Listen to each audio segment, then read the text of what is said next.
Hello and welcome to the fifth edition of the TCC Community Meet. TCC stands for the Creative Circle. We are a service provider and a community of creators. Um, this is our fifth community meet. We had four community meets before. You can find them in the channel. And the theme for this time is book excerpts. Now, by book excerpts, it means that our authors here will read out an excerpt from their own book or a book that they like.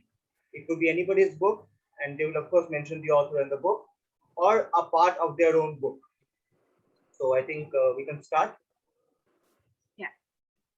So the first author who will be reading out her excerpt today is Shashikala ma'am. Shashikala ma'am, I'm going to spotlight you. Please introduce yourself. I think this is your first appearance at this community meet. So we'd like to know more about you. Yeah, sure.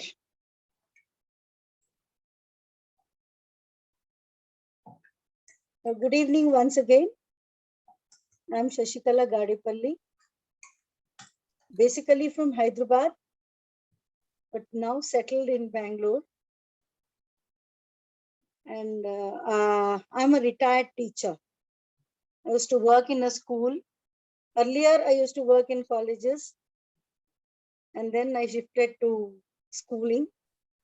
And I was the academic director of my own school in Hyderabad. But once I shifted to Bangalore, we had to close the school. So after that, I have not taken up any job. And it so happened that the school closed and I started writing. It coincided that way.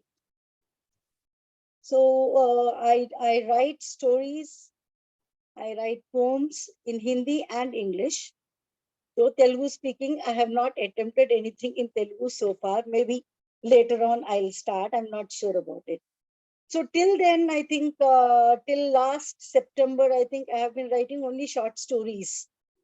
But then my first book I published in the month of February. It's a novel, fiction.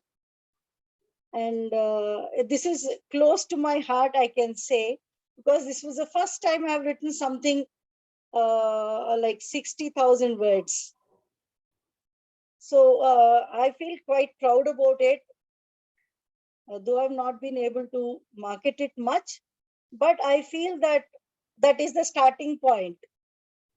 That has actually triggered off that passion much more than it was earlier. And now I'm into writing completely. It's like a full time. Once I'm done with my household work, I sit and write. It could be poetry, it could be short stories, anything. And of course, I am also planning to write one more book. Maybe sometime in November, I'm planning to start that. So that is about me.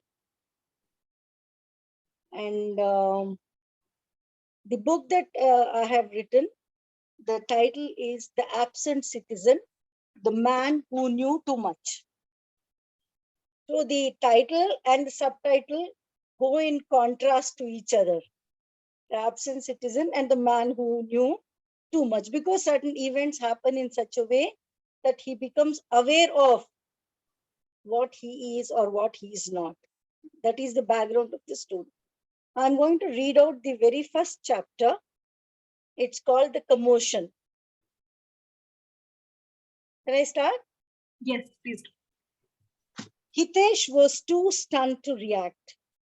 Amidst the mayhem, maybe he was the only one who hadn't stirred an inch from where he was standing. The police had to resort to lathi charge. The incident shocked the volunteers and the party workers so much that they failed to think of the public gathering or the chaotic situation.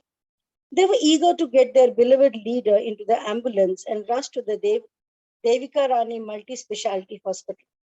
The party secretary and his close aides tried to make way for the stretcher so that they could reach the ambulance. Once inside, the ambulance siren urged the mob to move away. The mob was panicky and was running helter-skelter. It was the most unexpected turn of events, and everyone started speculating about the imminent elections.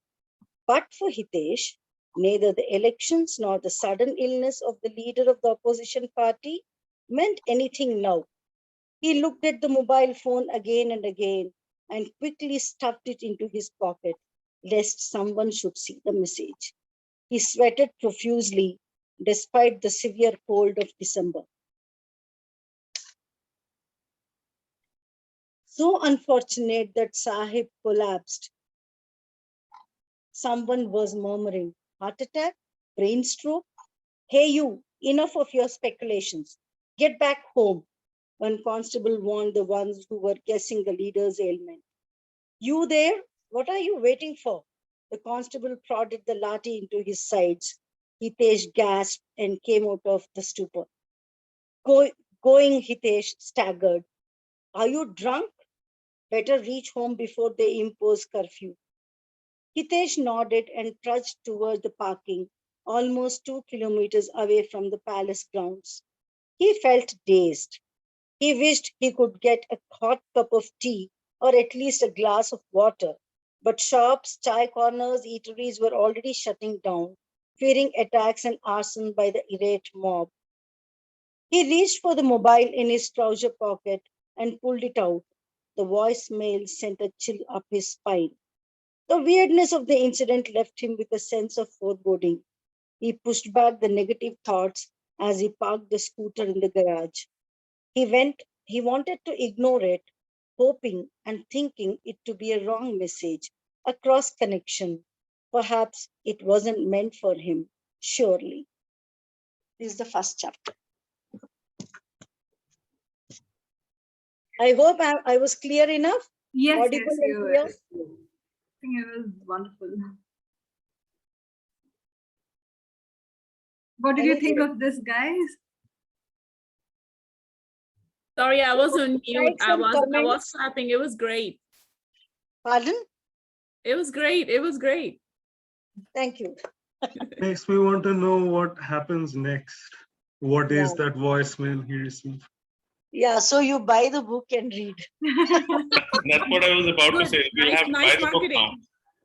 Well, it was engaging right from the beginning to the end of the chapter. It was engaging. So, like, what's next? What's next? It was like that. Yeah, thank you. Thank you.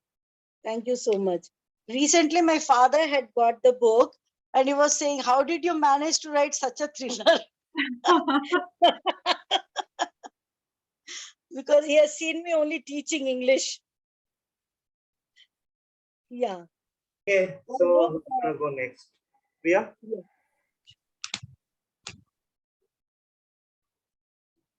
Okay, so hello everyone. This is Priya Nayak-Gole and I am a pediatric speech language pathologist by profession. And I've been into private practice for the last 19 years. So I used to love writing as a child. So, but it all got restricted up to my college education and writing plays or stories for the school magazines and so on and so forth. Later on, I only resorted to writing reports for my clientele and different clinical anecdotes or a bit of blogging regarding spreading awareness on pediatric disability. So 2019, my kids, they were older. They didn't need me so much. So it was then that I decided to just, give way to my passion. And I started writing on different platforms. And I directly went on to full length. My problem is exactly opposite of what Shashikala ma'am was saying. I can't write short.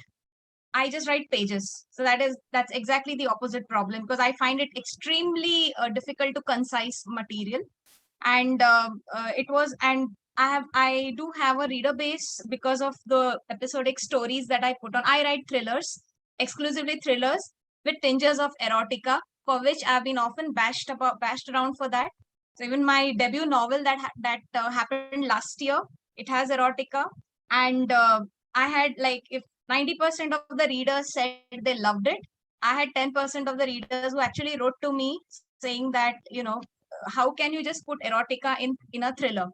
And my answer to them is that my next novel, which currently is undergoing beta reading, I had decided not to include erotica, but my friend says, no, you have to. So Niladri told me the other day, why not? So that's why I am going to include erotica in it. So probably early next year or so, it should see the light of the day, hopefully. Okay, so this journey of writing has been learning throughout, and particularly after publishing my book last year to date, I have been, learning a lot. One of the learnings is writing a prologue, and all my stories have a prologue and an epilogue. So this is a story which it's an episodic story currently on my blog and across the platforms which I write. And this is a prologue which I tried to implement the rules of the prologue. So that is the reason I've chosen this one. This is the current ongoing story on my blog called Pride by Chance. It's a thriller romance, has a bit of erotica as well. Okay. So this is prologue. 10 years ago. The car raced ahead on the dark road. They called it a national highway, but the street lights were mainly non-functional, while some blinked, probably. At least he thought they did. He was stoned on the back seat with that girl in the shimmering red dress that had directed all his blood down south the moment he had seen her.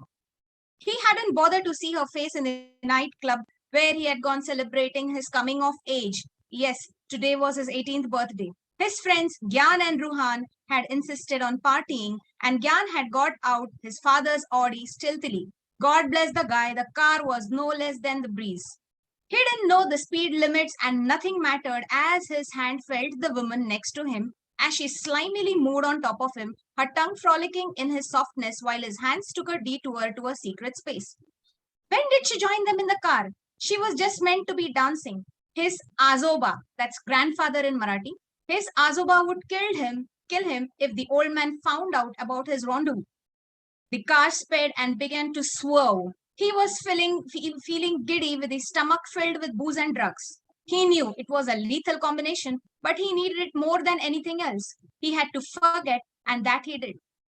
He had an occasional respite from the fugue state and saw Gyan was dozing at the wheel, even as he saw they were approaching a crossroad. The signals didn't work here, he knew.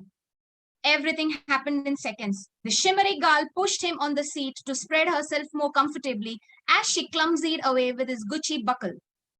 Ruhan was snoring, and right as his head hit the leather, there was a loud sound and sparks above him, even as warm fluid spilled on him along with something he couldn't figure out. Was it Diwali already? The car moved zigzag, crashed into something and halted, throwing him down his seat into something messy. There was no more weight on him. Did she sleep off? Was she stoned too? He heard some murmurs as he tried to move, and with great effort he sat up. His head pounded and the world around him spun as the breeze hit his wet face. What the hell? And it was then he realized the car no longer had a roof. Wait, what was happening? The effects of drugs started to wane a bit with increasing sounds of the sirens, and a vehicle facing them flashed its headlight on him. He covered his eyes at the sensory overload, and as he removed his wet hands with a strange odor, he saw his friends were missing. No, wait, they were right there, without heads. What the fuck? What did Gyan procure today? Was he seeing ghosts? It was then his eyes fell on the headless body of the shimmery girl lying beside him, and it was then he saw his hands wet with blood and gore. And what was that in the right corner? A trailer? Of course, they had just crossed the highway intersection. The roof of the car had gone, severing the occupants' heads along its way, and he had miraculously escaped. Oh God, oh God, oh God, he wanted to throw up, but it appeared his foot pipe and stomach were shocked too. He looked up to see horrified pairs of eyes as he came in the eye of the storm of their reactions, all muffled to his doped head. They swam before his eyes, and the world spun again violently as he surrendered to darkness. Oh, that was amazing. That was a ride, isn't it? I like that they all died. I have been like this. What? Read it. It's available on my blog, free of course. Just read it and put in your comments. It's good learning for me to get your views too. So I'm currently on the 25th chapter is being written. So tonight I'll be posting that. That's great. The pace was How many chapters like are getting left? shot out of a cannon right from the first sentence. It was good. It was a thrill ride right to the end. Very good. Thank you so much. Yeah, it's really beautiful. Thank you for sharing. Thank you. What did you ask, Niladri? How many chapters are left to upload? I have the story outline. I'm an outline person, so my story outline is there. But what happens is I also get this feedback after every chapter from readers. So I tend to, do some twists and something around depending on what they like and what they demand at times. So it's fun to play around with words. So that's and the genres in times particularly most of my readers love erotica. So like I have this time in this story I have included BDSM as well. So there was an entire chapter on that. There's another one coming up on that. So yeah, and then yesterday I introduced the villain with the main villain of the entire thing. So yeah, I love introducing the twists and then the reactions come. It's fun watching them. So I've not Introduce yet the main planned the villain in the chapters. 25th chapter. Yeah, currently I'm writing the 25th chapter. It's almost done. Tonight I'll be posting that on the blog. Wow. Interesting. That was wow. Thanks. If who wants to go next? Someone put their hand up. Lee has put his bottle up, not his hand. Yeah. Lee. Lee. Sure, I'll go. Hi, I am L.A Nolan, and I am not an award-winning author. I'm I started out anyway as a globe-trotting playboy, but the pay wasn't that good, so I've moved on to importing gross amounts of heroin into the country. And tonight I'm going to read the ingredients off this can of Volini pain spray. Kidding. I'm actually going to read a passage from Dracula. It's one of my all-time favorite novels. And quite recently I was having a conversation. Actually, I've had the same conversation quite a bit recently about passages that really move you or that affect your writing style. And right from a very young age, this particular passage, it stuck with me my entire life. It's from Den de Troten Riechen Schnell, which is for the dead travel fast, from Jonathan Harker's novel or manuscript, journal. And it's at the intersection after he's dropped off by the public coach and picked up by Count Dracula's caleche. At the first howl, the horses began to strain and rear, but the driver spoke to them soothingly, and they quieted down. They shivered and sweated through the runway of sudden fright. Then, far off in the distance, from the mountains, on each side of us, began a louder and sharper howling, that of wolves, which affected both the horses and myself in the same way. For I was minded to jump from the caleche and run, whilst they reared again and plunged madly, so that the driver had to use all of his great strength to keep them from bolting. In a few minutes, however, my own ears got accustomed to the sound, and the horses so far became quiet as well. The driver was able to descend and to stand before them.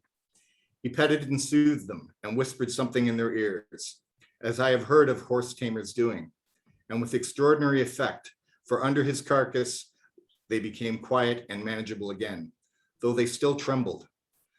The driver again took his seat and, shaking the reins, started off at a great pace, this time after going to the far side of the pass, he suddenly turned down a narrow roadway which ran sharply to the right. Soon we were hemmed in with trees, in which places arched right over the roadway until we passed through a tunnel. And again the great frowning, I'm sorry, my glasses are horrible. Again, the great frowning rocks guarded us boldly on either side. Though we were in a shelter, we could hear the wind rising, for it moaned and whistled through the rocks, and the branches of the trees crashed together as we swept along. It grew colder and colder still, and fine powdery snow began to fall, so that soon we and all around us were coated with a white blanket.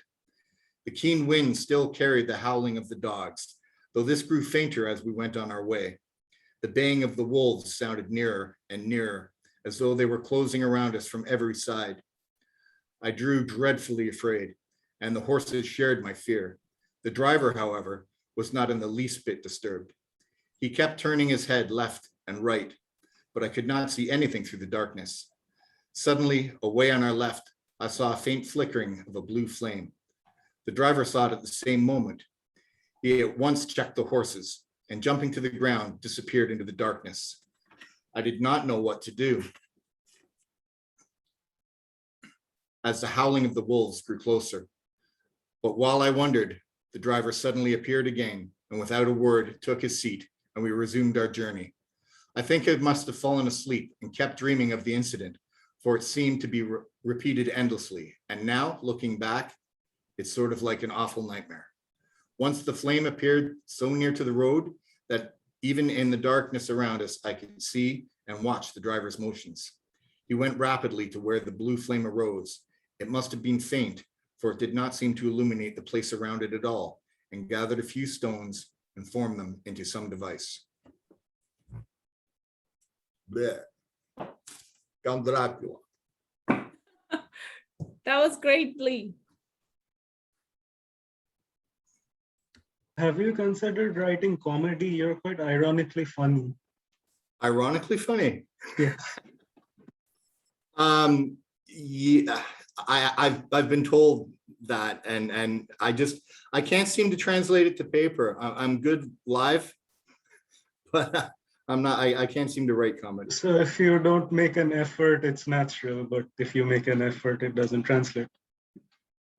Yeah, basically. Yeah. Okay, so who's gonna go next? Suman?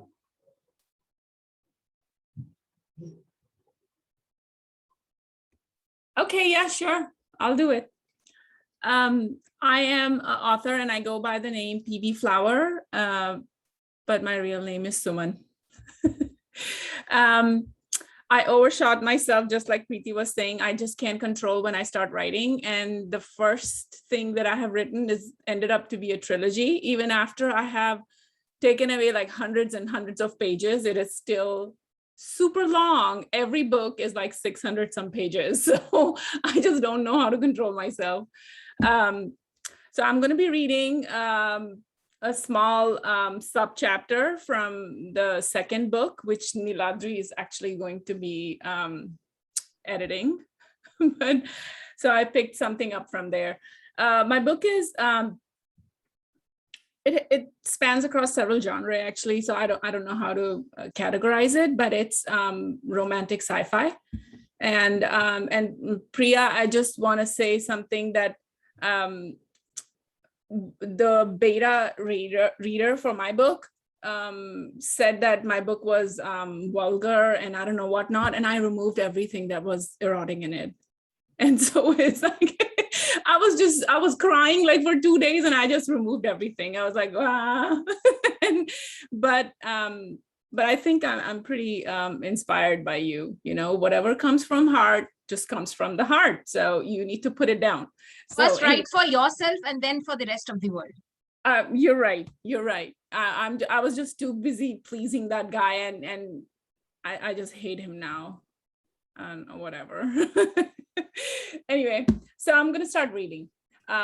It's from my book, All Call None, and the second one is subtitled, the series name is All Call None, and the second one is titled as Trika Sunya. So I'm going to be reading something from there. Shamli sluggishly lifted her lashes, exposing her brown eyes. So you have the ability to see the future? Asher took a moment too long to terminate her trance. I do, even though it has happened already. But not while you're in it. But future makes sense because there is past and a present. If I see it all at once, it becomes meaningless, uninteresting. As now there is nothing to compare it with. It is just another record. Asher affirmed the cosmic truth while he defied it at his end. The human in him was pushing him into insubordination at the conception level, not just the time between all and none, but also all and none. His halo was recording it all for his insolent supreme embodiment. He exists billions of years in past, but again, timeline is immaterial unless there is present. Human mind is full of curiosity. I want to know the future. What if the future is full of suffering? Wouldn't that ruin your present? Asher warned her in an insightful way. Is that what our future holds? Then yes, it will ruin my present for sure. Shamli laid her head on his chest. Exist with me in the now. Enjoy our time together. Our present experiences in this naive possibility are what makes it interesting. All you need to know is that we are cyclical. On a linear scale, we will meet again, for we have met before, different circumstances, different name, different place, but unchanged. Do you love me all the same in all of them? I am programmed to only notice you.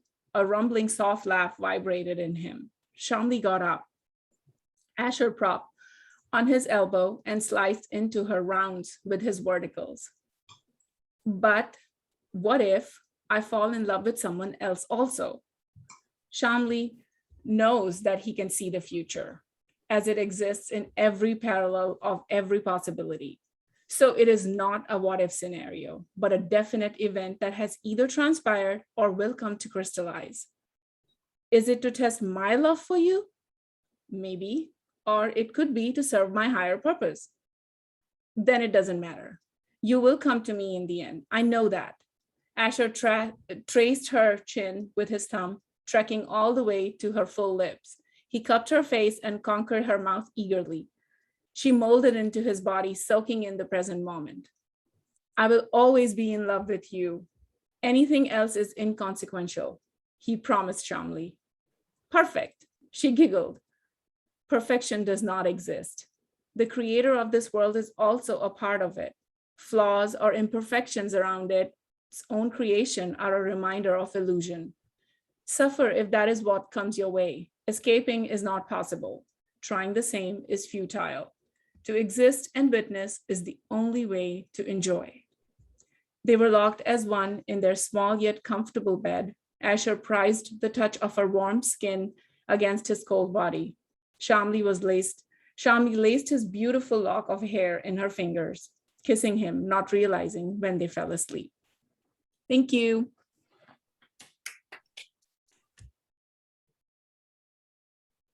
I love that line. Timeline is immaterial if there is no present. I just love that line. Thank you. I really love the expressions, like when you think, do you love me? And something. I mean, you put so much of feeling into that. I usually sound like I'm sleeping, but thank you. Thank you. It was very soft. That particular portion was very soft, so romantic. Yeah. Well, not many people know, but a lot of things that I have written in my book is actually a conversation that I've had with my husband. So it's like inspired from my own life. Anyway. Okay, cool. Who's gonna go next? Prabhupada or Chandrayan?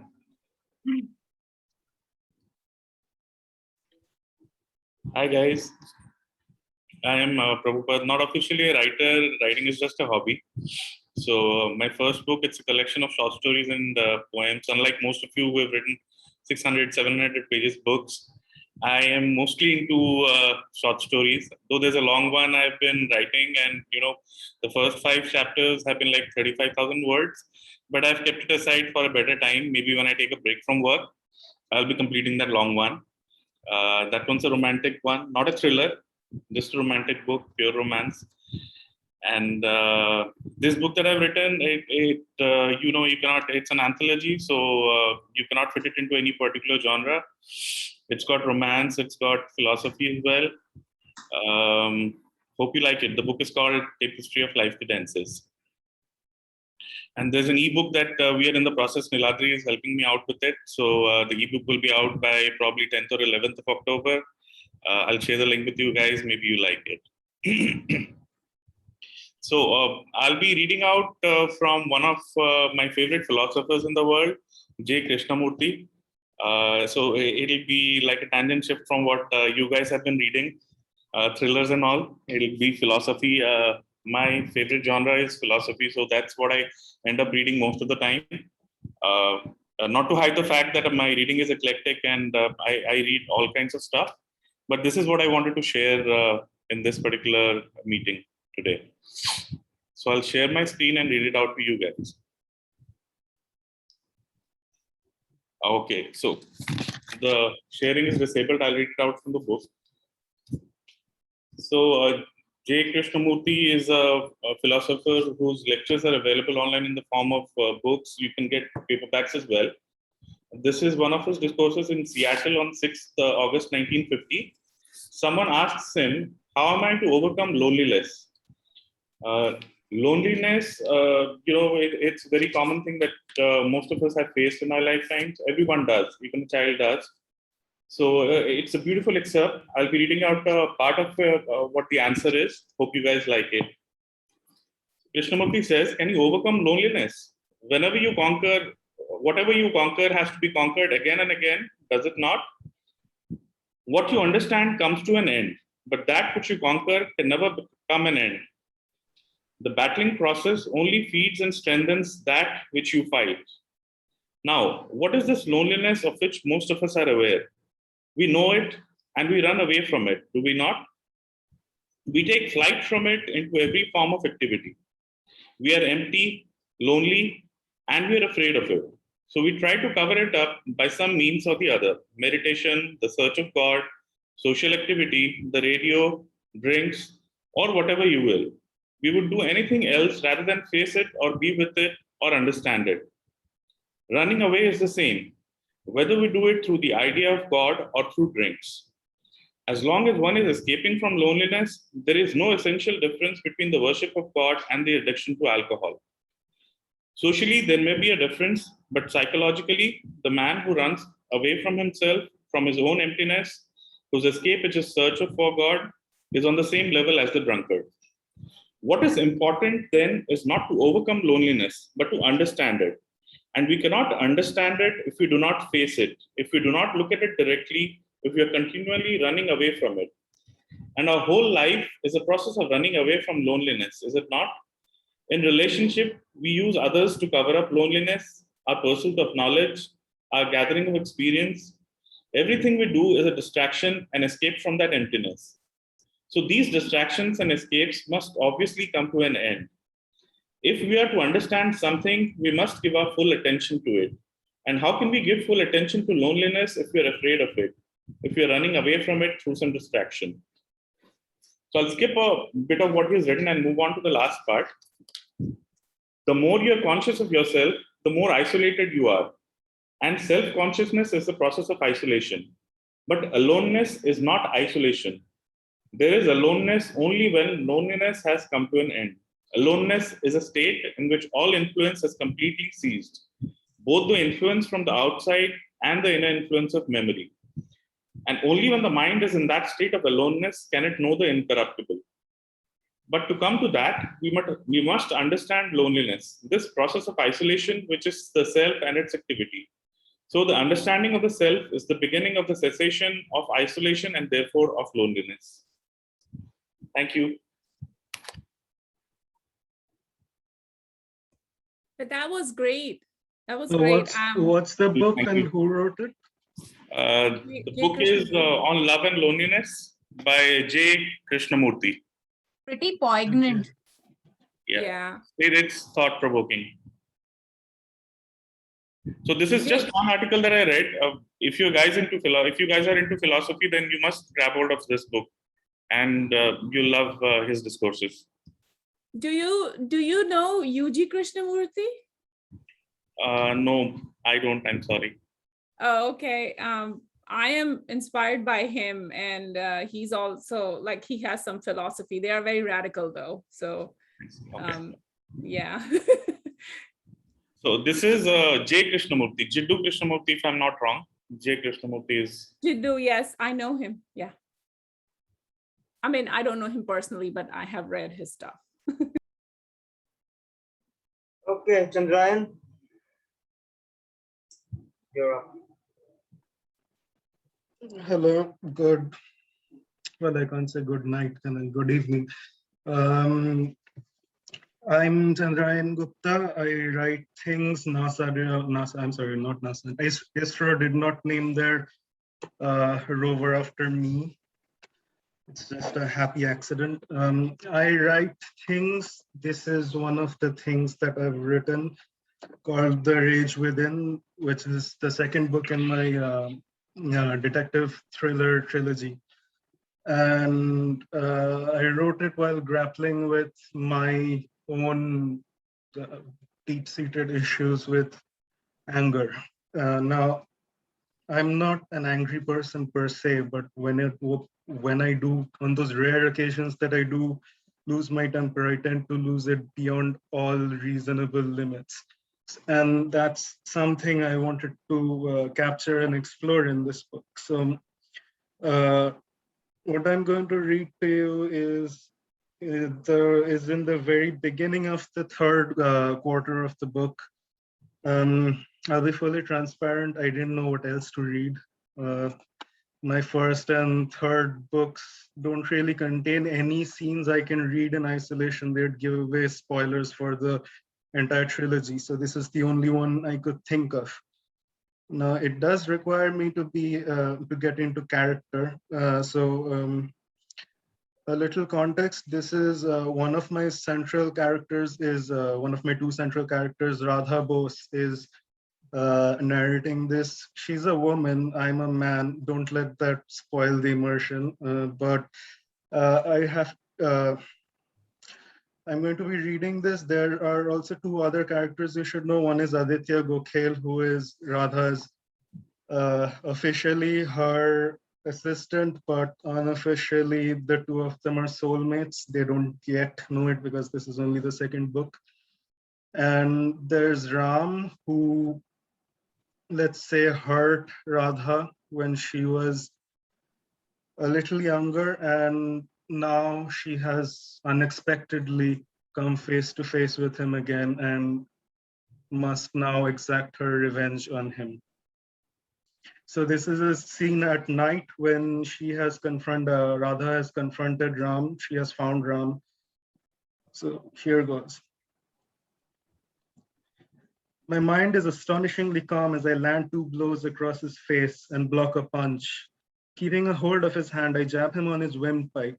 He coughs and gasps as I step around him and strike him behind his kneecap, bringing him down to one knee. A punch across his cheek sends him to the floor, howling in pain.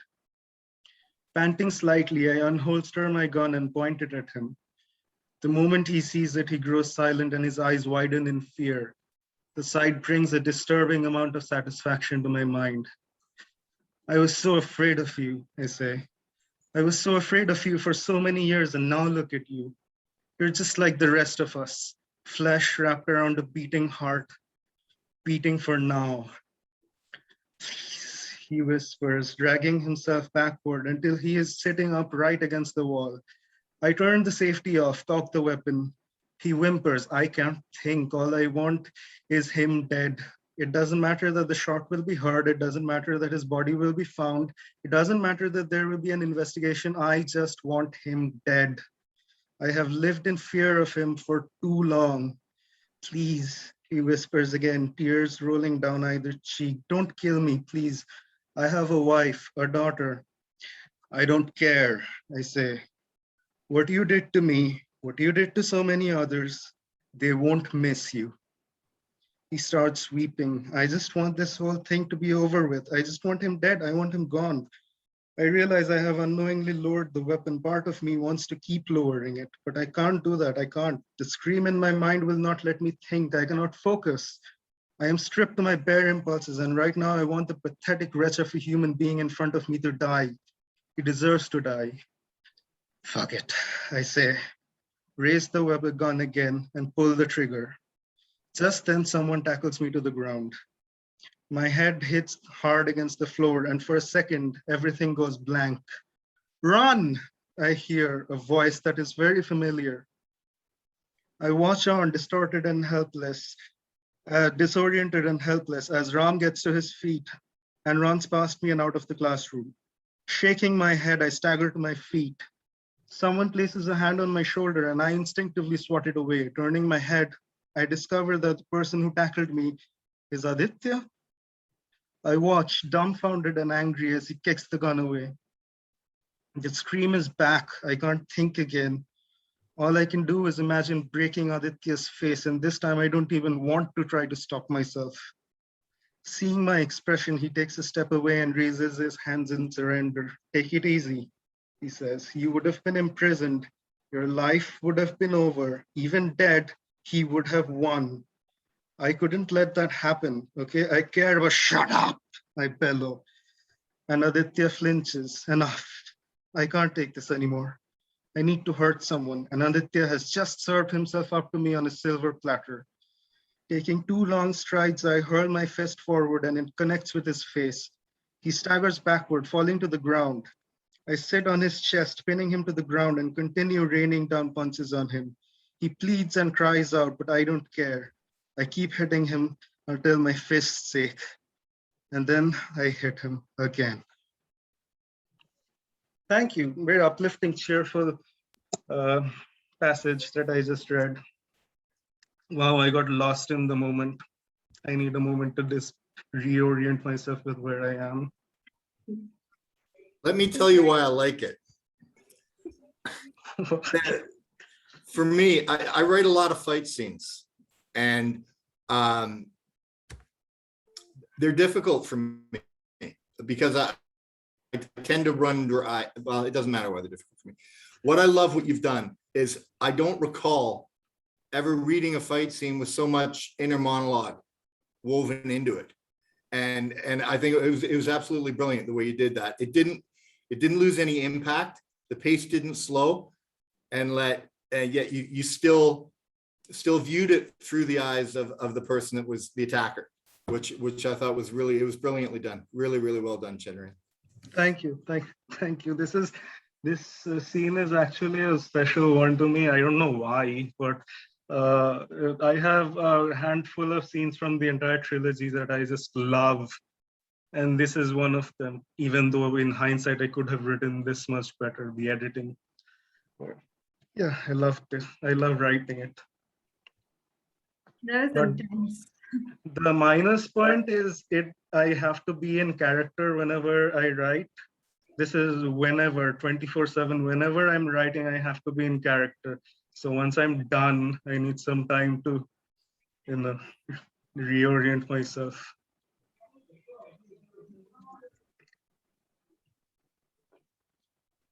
Okay, so keeping up with the current mood, let's go to, I think, another intense passage, which would be coming from Niladri. So please go ahead, Niladri, introduce yourself and read out your passage. Hi, my name is Niladri Mitra, and I'm an author and an editor. So I republished my book, Letters of Nine, this year, and I'm going to be reading out a passage from that. To give a little context to what I'm going to read out is from the 10th chapter of the book, and my protagonist, and she's sort of unnamed because she's a serial killer. So I'm called a Nine. So the context is that she committed her first murder, and then stuff happened, and she was arrested, even though nothing was proved. But while she was arrested, she was raped in prison by a cop, and she comes out of jail and goes back home, but her family, her uncle's family, doesn't take her in. So she is simmering with anger, and she wants to take a revenge out on someone. And of course, because what happened with her was so recent, she knows so she's going to take a revenge on herself. I hoped Sajid Kamal wouldn't be on night duty, and thankfully he wasn't. From atop a hill, I watched him come out of the police station and start for home. I followed him, careful to not be seen by anybody this time. But it was a little after 11 and nobody was around that late to spot me. He lived in a small single-storied house just a couple of blocks away from the police station. And as he went inside and locked the door, I jumped in through the kitchen window and hid myself behind a cabinet. It was risky. He could have found me out, but I wasn't afraid of that. I had my jackknife open in my hand. After about 15 minutes, I saw him enter the kitchen and take out a bottle of water and an icebox from the fridge. Then he disappeared into the living room. I listened intently for any other voices in the house, but could hear none. Apparently, he lived alone, without a wife and children. I found that to be hardly surprising. Another 15 minutes passed by. I could hear the TV playing in the living room and the clanking of ice cubes against the glass. I continued to wait behind the cabinet. The predatory excitement returned to my mind. My breathing quickened with every elapsing second. A line of sweat trickled down my neck, and I felt an urgent need to urinate.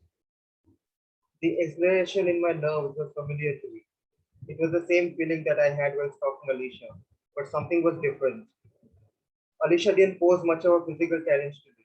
She was a scared and timid girl who ran for her life when she understood I was there to kill her, and was easier for me to overpower. But Tamang was a strong man, far stronger than me at least. I knew he wouldn't run away from me, or to confront me, and I wasn't sure that I could handle him if he came on to me. I didn't want to be raped again, and seriously thought of leaving, but somehow couldn't. Something held me back. Maybe it was the lure of blood, or the anchor that I had on this land, or just my greed of experiencing the high of murder again. But whatever it was, I just couldn't leave.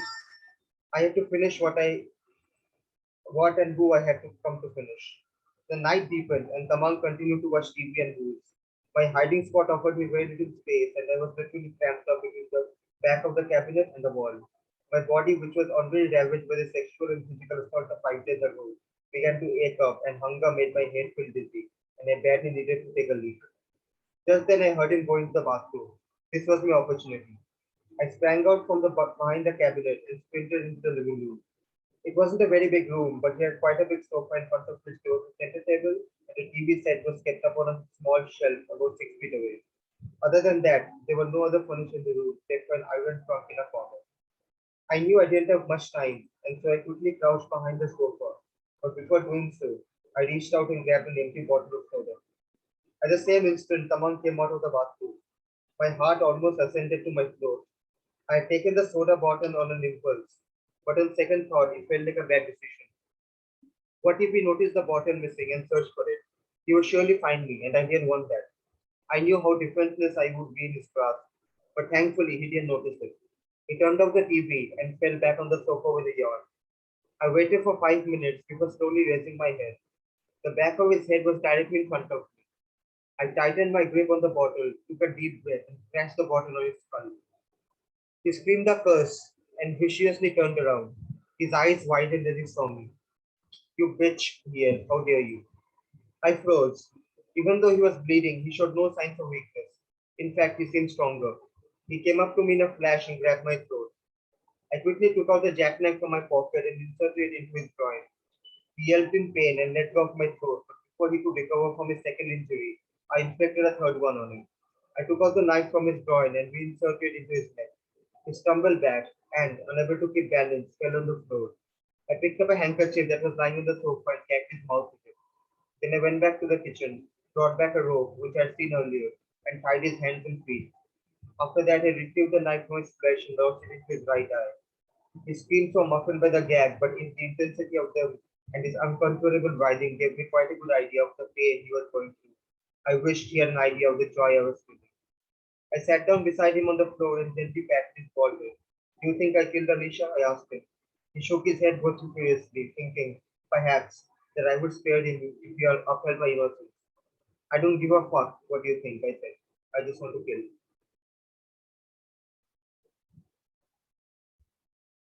Very charged. I still I thought you were remember going that to read scene. the rest of it as well. Why did you stop? I don't want to take too much of time. Okay. I still remember that scene. That was a great scene. I mean, every scene that Killer was in was a great scene.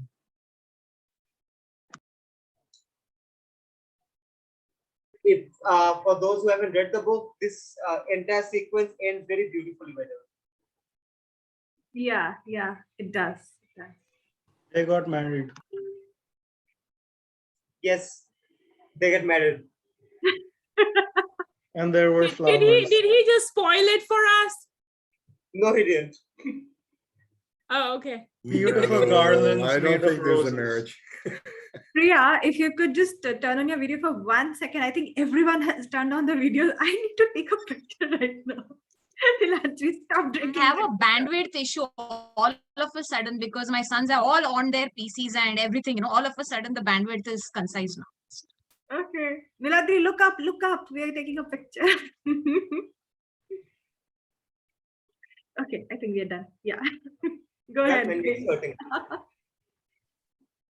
What? Yeah, I think everyone is done. Yeah. We can proceed. Yeah. Okay. Next is you. Next is who? You. Not yet. Chitra. Not yet.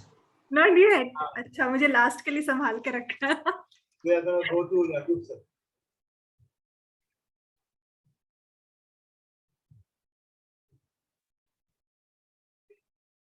Is it me? Yes. Yeah, we can hear you. All right. Hello, everyone. I will be reading the passage from my novel, The Branded Criminal. I was going through the novel once again, and I could only settle for the first chapter because otherwise it could have been a spoiler. Yeah. So fine. Introduce yourself first. I mean, for people who are watching.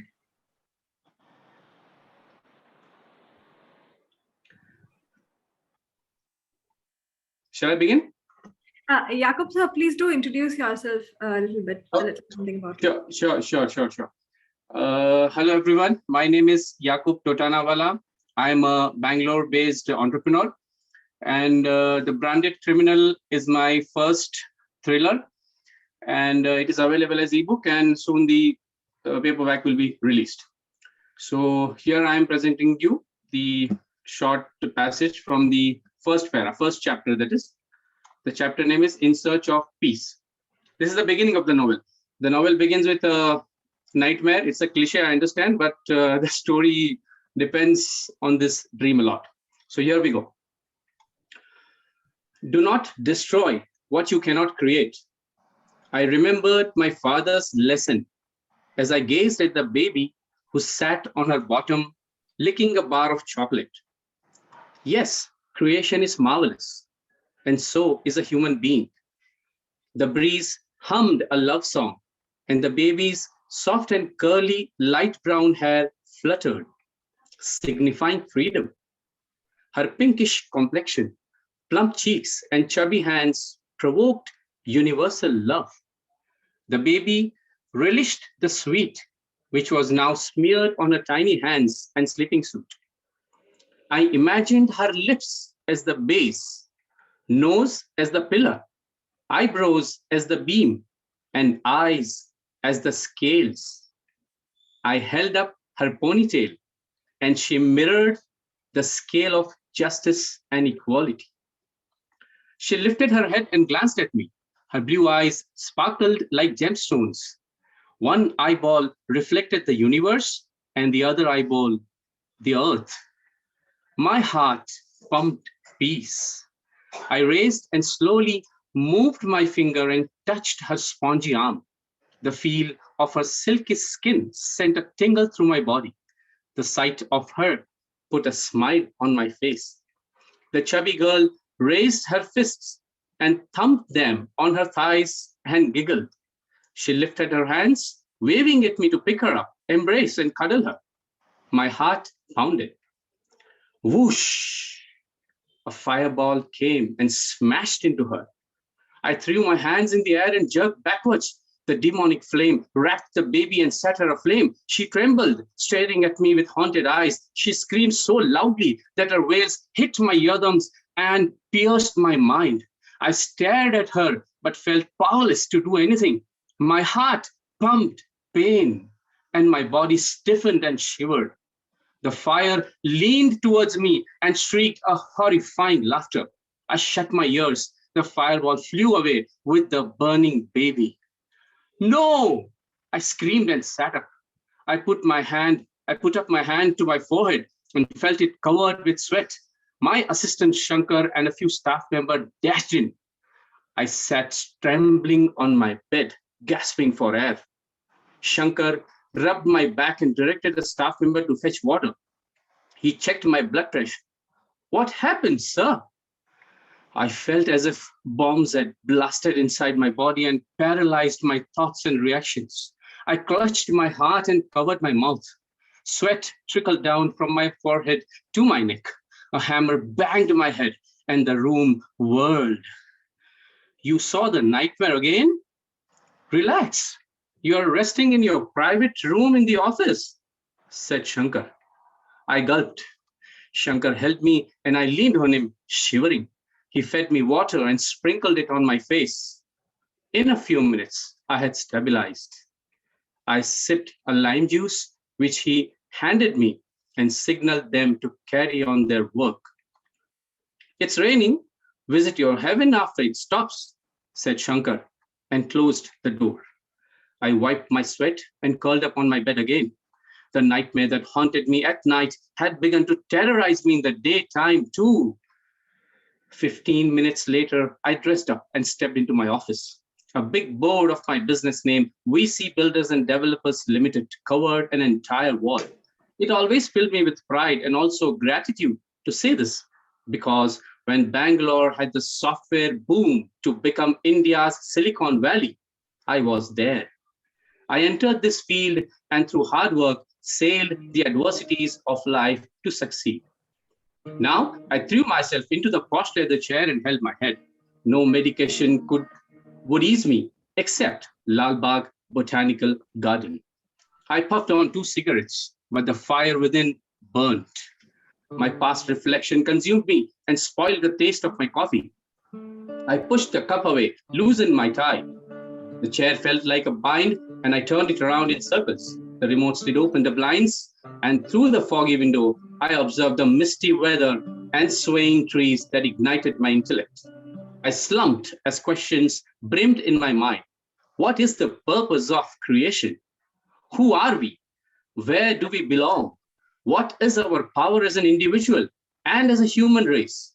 Can a man create a universe, a star, a planet, an animal, a plant, or even a hair? No. Then who created them all? And why? The cosmos holds infinite mysteries beyond our understanding. And when we cannot understand creation, how would we understand the creator? That's all. Wow, I love the ending line. It's really nice. I love the entire narration. I mean, it was great. It was very packed. Thank you. Thank you so much. Nothing grabs a hold of an audience better than setting fire to a baby. Honestly, well done. Well Thank you. And Thank the you. way you Chandrayan narrated loved was that. also The baby set on fire. Chandrayan loved Chandrayan that. was so happy. He was so Yeah. happy. He relished that moment. I was wondering why on earth he's laughing. Yeah. I have a sworn enmity with babies. the last line was very fantastic. The way you ended, it was very nice. Well-paced chapter. Wonderful. Thank you. Thank you. It had me glued actually, and the way you narrated it also was awesome. So, okay. After this charged narration, who wants to go next? I think between Preeti, Bharati, sir, and Manohar, who would want to go? Manohar, you want to go next? Yeah, sure. Sure, I can go. Can you hear me? Introduce yourself first, and then read out your chapter book excerpt. Yeah, sure. Hello everyone. My name is Manohar. I am from Hyderabad. I am software engineer by profession. So I would be a little bit digressing from the topic. Most of you are talking in terms of fiction and this thing, but I am mostly a non-fiction guy. I read mostly non-fiction, and this is my first book. Actually, technically speaking, this is my first book. It's called My Sleepless Nights. So if you see, it's a picture of me struggling to sleep. So the time is 2 a.m. and I'm struggling to sleep. Okay, so I'll just read one small story which is there in my book. So this is actually one of the biggest problem which my psychiatrist had identified. So he explained me this with a story. Let me read this story. It's a pretty small story. I think most of you would have heard this, but still I'll just go ahead. Okay, this story is called the Guru and Disciple story. A guru and his disciple were walking in the Himalayas back to their monastery. It was a long way and the road was tough as it was hilly region. On their way to the monastery, there was a branch of river Ganga flowing through, but it was less violent. There was a young maiden sitting close to the river, whose village was just across the river. She was scared to cross the river by herself. She asked the elder monk to help her cross the river. She said, "Sure," said the elder monk, and held her up in his arms, I'm sorry. As they crossed the river, he never let her down. She went to the village after thanking the monk. The younger monk was not taking this all easily. He was a little worried. The monks came back to their monastery. After a couple of hours of difficult walk in the hills, the younger monk still was not settled.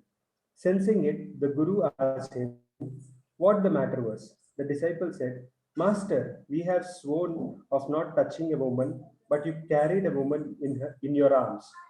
You tell us not to think of women, but you touched her," complained the disciple.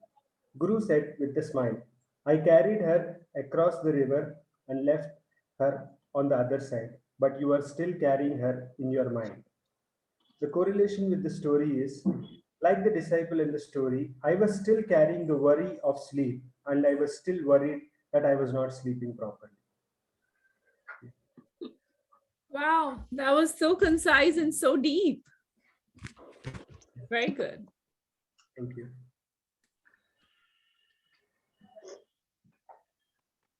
I really like the concept and the cover on the book. I mean, who was the artist? I mean, it was someone you knew, or I can't. Yeah. That cover. So who designed the cover? I mean, that illustration. The artist of this book, of the cover page. Yeah, that's quite an accurate representation. Look like you. Yeah. I don't want someone to draw me when I'm like that. It would be the cover of a horror book then. Actually, my wife did the cover art for my book, and even I just want to inform, like my daughter also has released her first book. So she was just 7.5, and when she released her first fictional story. Oh wow! Yeah, I have seen that. I think you put it up on your status or something. So I did see that. Congratulations to her. Yeah, thanks. Yeah. Thank you, Manohar, and just to show my daughter's book also. This is my daughter's book. Girls. Wow, it's a great thing. Wow. For 7 years, author is like a biggest achievement. Yeah, actually, she was nominated in Indian Book of Records for being the youngest to write a fictional story. Is that her? Superb. Yeah, she's peeping. Hello. Hello. Congratulations, Vita. Thank you.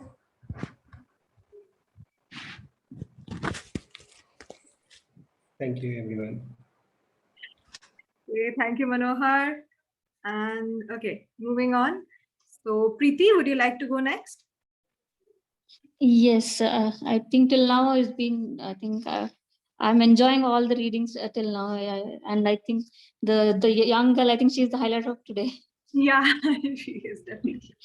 Okay, so yes, I initially thought I'll read from some other book, but now that I did not know that we have a 6 minutes timeline, so I think it will be more than enough for me. As of my introduction, I'm Preeti. I'm currently based in Hyderabad. I have had deep interest in English since my school days, and when my teachers identified that I was really good in English, that's when I started writing for school magazines and all. And then But I was progressing to higher education, so I kind of lost that touch. And when I was working and I was into corporate, it was like just a few years. I was told by somebody that you write really well. Why are you in IT? So that's when I thought, okay, I should write seriously. And then I started blogging, and soon it led to me to get published in 6 poetry anthologies till now.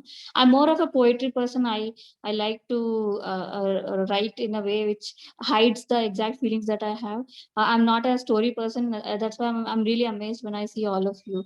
And that's one of the reason why I'm here, because I want to get inspired and I want to know how you guys actually write and what is the thought process and all. So today what I'm going to read is from a book. It's an anthology. It's a Pastel Shades of Love. This is my 5th poem, which has got published in this one, and it's called The Gift. And it goes like this. Never thought I would ever look forward for being together, when quite rare to find and always on my mind. You have an unfamiliar veracity, beyond my imaginative capacity. Adored and loved by all, I wonder who wouldn't fall. Your urge to always being helpful, witnessing your passion is so blissful. The way you talk about everything abound, you're an amazing charm around.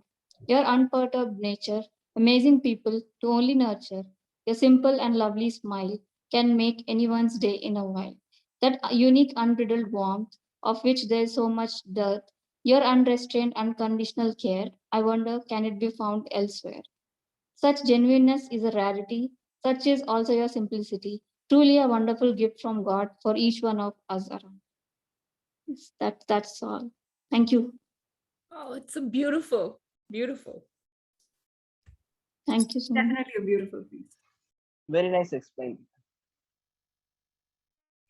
Thank you, Preeti. Thank you. Next we have Bharathi here. Yeah. Good evening, everyone. Good evening. Myself, Bharathi Kiruba. So I'm from Coimbatore, Tamil Nadu. Basically, I'm an engineer. I'm working in the working with a private organization in the field of industrial engineering.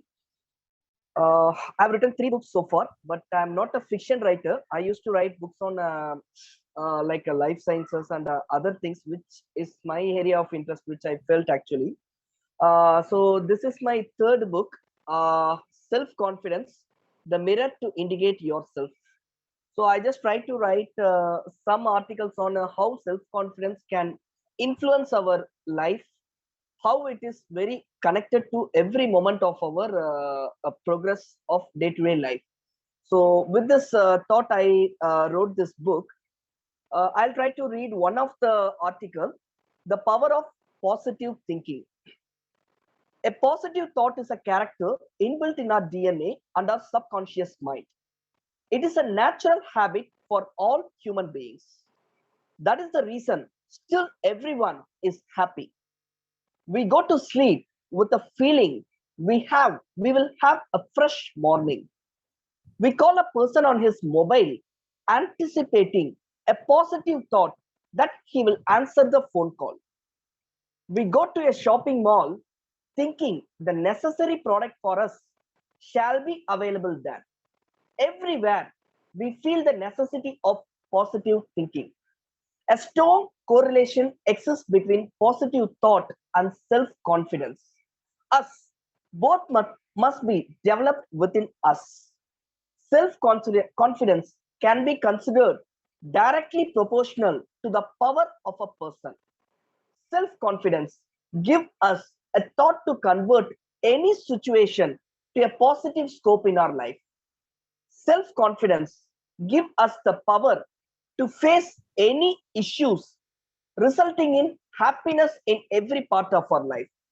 Always, many people tend to compare themselves with other people and focus more on their weakness, which results in they become less capable more than what they are. Still, as a human, we oversee our positive thought naturally in our soul and body through the negative thought and emotions. Self-confidence makes us think about the solutions and especially it is very inevitable to this pandemic situation. Corona has brought job threats to many people and it cannot be denied. But on the other side, this pandemic has given a great business opportunity to several people, like increase in the sale of face mask, hand sanitizer, certain Siddha and Ayurveda herbal products, which boost the immunity to our body. How do these people make their success journey? How is the others struggle for bread and rice? This directly relates to the self-confidence and the right decisions at right time. Self-confidence serves as a booster to our mind and body to focus on solutions to the problem leading to success. Thank you.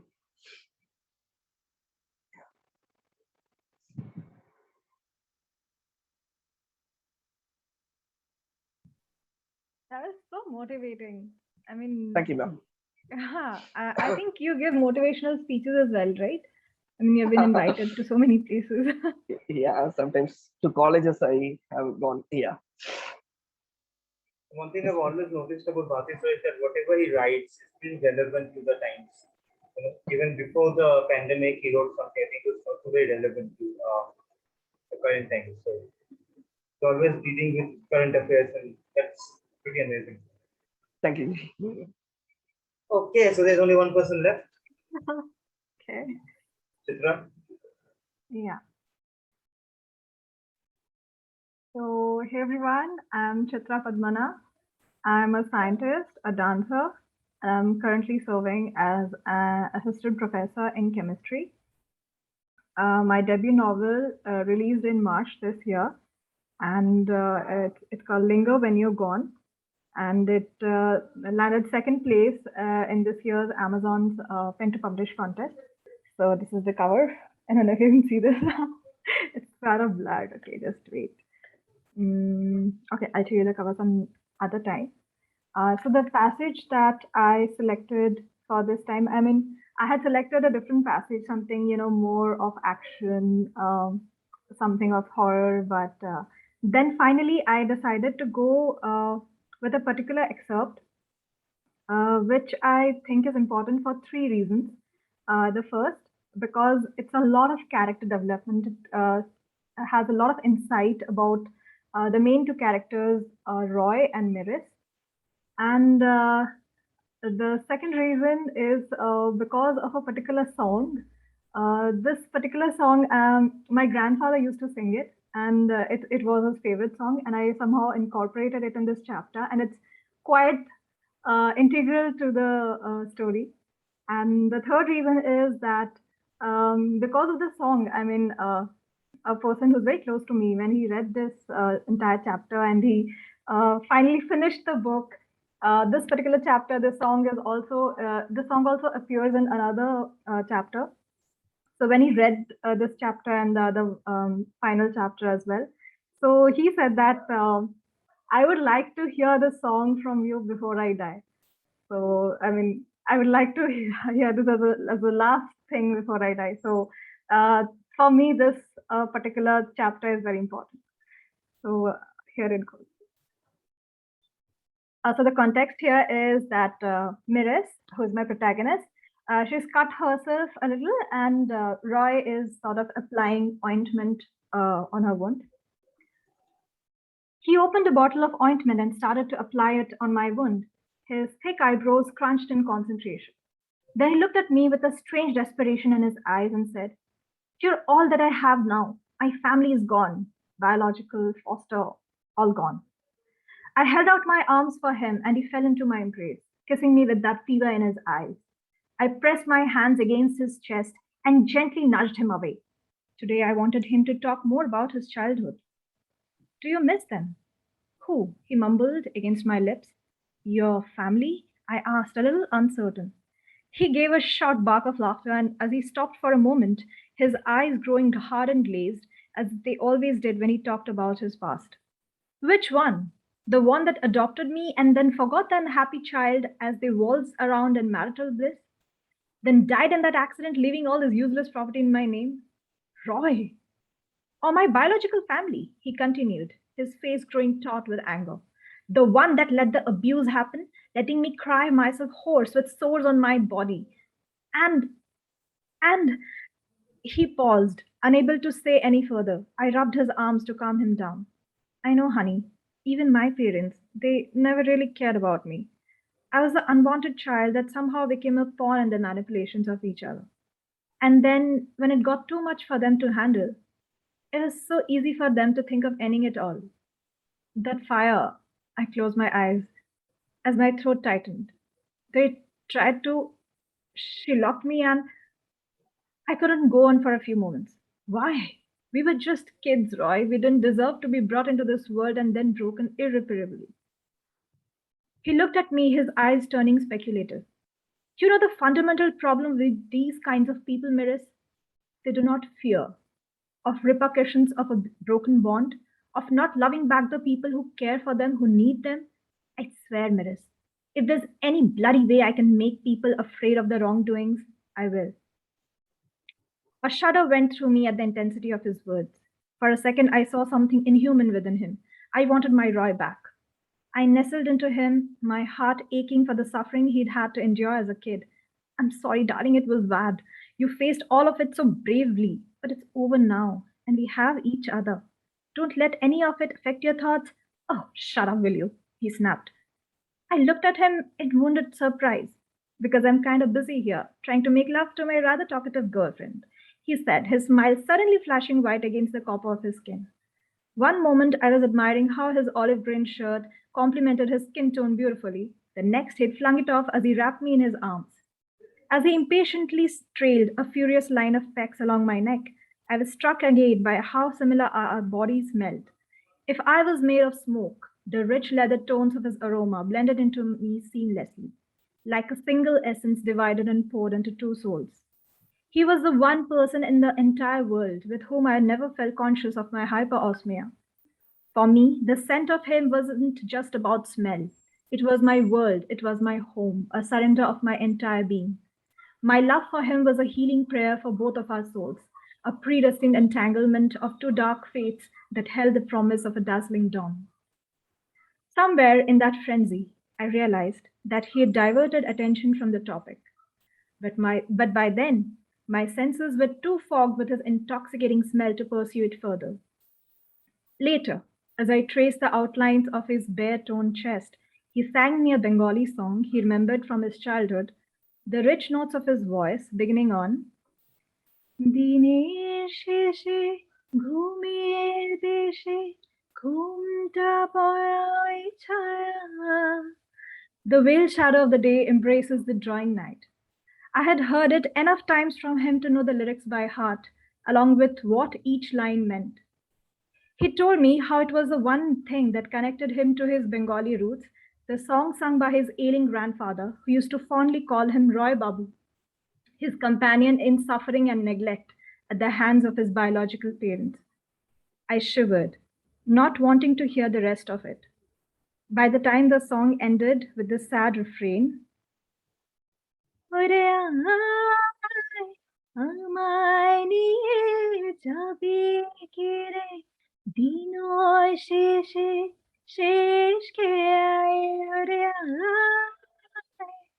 I pretended to be asleep, not acknowledging that the last lines meant, "Oh, come to take me away at the day's end by the last boat." I knew by then how those glassy eyes, looking up at the stars, hid a troubled child, not much unlike me, trapped within unfulfilled wishes of meeting an end, restlessly searching for a lost home, a hirayat that had brought us together against all odds. Okay, I'm done. That was so packed too. It was very emotional. It was very emotional. Very emotional. Thank you. As always, the tapestry of your words leave me speechless. Thank you so much, Lee. Even I'm a little emotional at the moment because I'm so much connected with this song.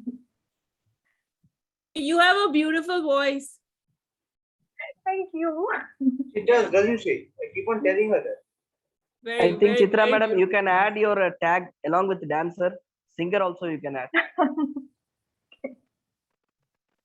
Yeah, as I said, Adi sir, you have singer no holds idea on. what all she can add. There's so many things that she can do, so many talents, but she spends her days being modest. Okay, so we come to end of a rather exciting session. So we had some intense narrations, some motivating speeches, some very emotional narrations. And thank you once again for joining in. It's quite overwhelming, like the way we come together, we interact. And for all the readers who are watching this, all the authors, please connect to our journeys. Please check us out on social media. Please do go and check out our books, because that is our tonic, the appreciation that we get. Niladri, you want to add anything before we go? Thank you for watching and being a part of the TCC community meet. We hope you like the excerpts presented by authors, and if you have liked them, please like the video, share it with your friends, and do subscribe to the Creative Circle official channel, because there are a lot of great content coming up. Thank you very much. Thank you. Thank you, everyone. Good night.